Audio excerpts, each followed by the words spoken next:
காரணம் சொன்னோம்னா தவளை தன் வாயால் கெடு என்பது போல திரு சீமான் அவர்கள் வரம்பு மீறி பெரியாரை விமர்சித்ததை மக்கள் இருக்கவில்லை. இதுதான் உண்மை.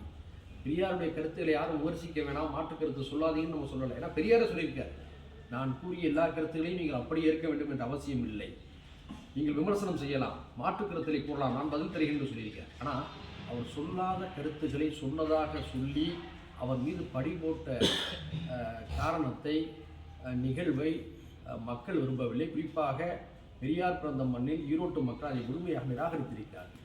இல்லைன்னு சொன்னோம்னா இன்றைக்கி பல கட்சிகள் தேர்தலை புறக்கணித்த நிலையில் குறைந்தபட்சம் ஒரு 40,000 வாக்குகள் அவர் நெருங்கி இருந்திருக்கும். அது நடக்கல. அந்த விரக்தியில் தான் என்ன செய்யறாருன்னா பணநாயகம் என்று சொல்லி அவர் பேசுகிறார். திருப்பரங்குன்றம் கோவில், சிக்கந்தர் மலை தர்கா இந்த விவகாரத்தை முன்வைத்து கடந்த 2 வாரங்களாக தமிழ்நாட்டிலே சிலர் பதட்டத்தை ஏற்படுத்தக்கூடிய வேலையை செய்து வருகிறார்கள். ஆனால் பொதுமக்கள் யாருமே இது விரும்பலை. இதுதான் உண்மை.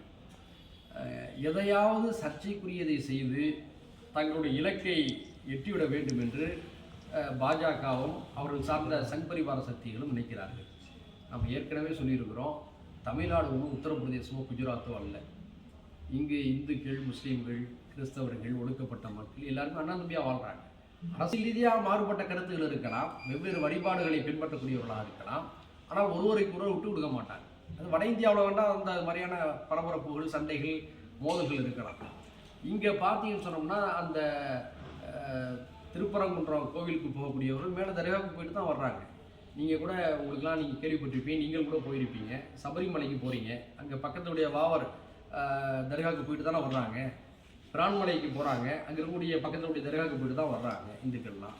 இப்போ அந்த சிக்கந்தர் மலை தர்காவில் பார்த்தீங்கன்னா இந்த கிடா வெட்டுவதை இன்றைக்கி எதிர்க்கிறாங்க. அந்த கிடா வெட்டும் போகிற பாதி பேர் இந்து சகோதரர்கள் தங்களுடைய நேர்த்தி கடனை நிறைவேற்றுவதற்காக அவங்க போகிறாங்க. அது அவங்களுடைய விருப்பம். அடுத்து இன்னொரு விஷயம் என்னன்னு சொன்னோம்னா, பொதுவாகவே நம்முடைய தமிழ்நாட்டில் குலதெய்வ கோயில்களில் நம்முடைய இந்து சகோதர சகோதரிகள் ஆடு வெட்டுவது, கோழி அறுப்பது, பன்றியை பலி கொடுப்பது என்றெல்லாம் கலாச்சாரமாக இருக்கிறது.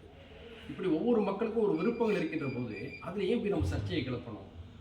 நம்ம என்ன சொல்கிறோம்னு சொன்னால், மனிதநேய ஜனநாயக கட்சியுடைய நிலைப்பாடு அந்த திருப்பரங்குன்றம் அந்த சிக்கந்தர் தர்கா விவகாரத்தில் இந்து அறநிலையத்துறைக்கு உட்பட்ட பகுதிகளில் இந்து சமுதாய மக்களுடைய வழக்கமான ஆன்மீக நடவடிக்கைகள் தொடர வேண்டும். அதே போன்று அந்த சிக்கந்தர் மலை தர்காவில் வக்பு வாரிய எல்லைக்கு உட்பட்ட இடத்தில் அந்த தர்காவுடைய வழமையான நடவடிக்கைகள் இருக்க வேண்டும். 2 சமூகத்தையும் சேர்ந்த அதன் மீது நம்பிக்கை உள்ளவர்கள் அவர்களுடைய ஆன்மீக கடமைகளை செய்வதற்கு யாரும் இடையூறு செய்யக்கூடாது தான் எங்களுடைய விருப்பம். இது சம்பந்தமாக 3 நாட்களுக்கு முன்பாக தலைமைச் செயலாளரை இந்து, முஸ்லீம், கிறிஸ்தவ, பௌத்த மத தலைவர்கள் அழைத்து சென்று நான் நேரில் பேசினேன். ஒரு சமாதான குழுவை அமைத்து அரசின் சார்பில் இணக்கமான போக்கை உருவாக்க வேண்டும் என்று கேட்டுக்கொண்டேன். இதில் நீங்கள் எல்லாம் கவனித்து பாருங்கள், அந்த திருப்பரங்குன்றம் மலையை சுற்றி இருக்கக்கூடிய மக்கள் 2 சமூக மக்களுமே என்ன சொல்கிறாங்க, உள்ளூரில் நாங்கள் ஒத்துமையாக இருக்கிறோம், எங்கள் வேலையில் இல்லாமல் நாங்கள் பார்த்துக்கிட்டு இருக்கோம், இந்த வெளியூர்லேருந்து வரவங்க அந்த பிரச்சனை பண்ணிக்கிட்டு இருக்காங்க, தயவுசெய்து இந்த வெளியூர்லேருந்து வரவங்களெல்லாம் போக சொல்லிடுங்க, நாங்கள் ஒத்துமையாக இருக்கும்போது ஏன் எங்கள் ஒத்துமையை கிடைக்கிறேன்னு கேட்குறாங்க.